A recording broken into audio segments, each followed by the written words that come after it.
বন্ধুরা শুভ সকাল। আমার অপরাজিতার সাইজ দেখেছো বন্ধুরা, কি সুন্দর টোপা টোপা।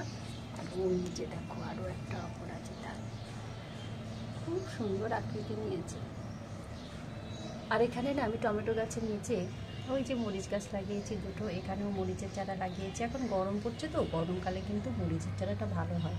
আর একটা টিপস বলি, প্রত্যেক দিন চা খাওয়ার পরে আমি লিকারটা ফেলে দিই। তবে হ্যাঁ, সব অবশ্যই সেই চায়ের লিকারটা দুধ এবং চিনি থেকে মুক্ত করে দিতে হবে, মানে ধুয়ে দিতে হবে। ওখানেও মরিচের চারা হয়েছে। আর ওই যে দেখো একসাথে অনেকগুলো চারা হয় তো, আমি মাথা কেটে দিই, দুটো দুটো করে রাখি।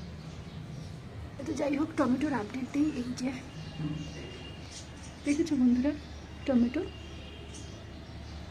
পাখি আবার না খেয়ে যায়। আমার বাগানে পাখি এসে জানো কি করে, টুকটুক টুকটুক করে এই জিনিসগুলো খেতে চায়।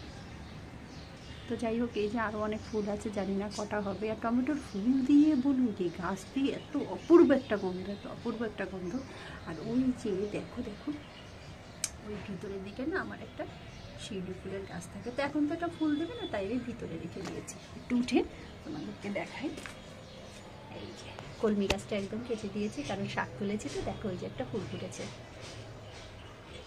কলমি গাছ এত একটা লক্ষ্মী গাছ, একটা ডাল লাগিয়েছিলাম, সেখান থেকে থোকা থোকা পাতা মানে শাক দিল আমাকে। তো দুপুরবেলা এখন একটু কাজ আছে, আবার বিকেলে তোমাদের সাথে কথা বলবো। সবাই ভালো থাকো, সবাইকে ভালোবাসা।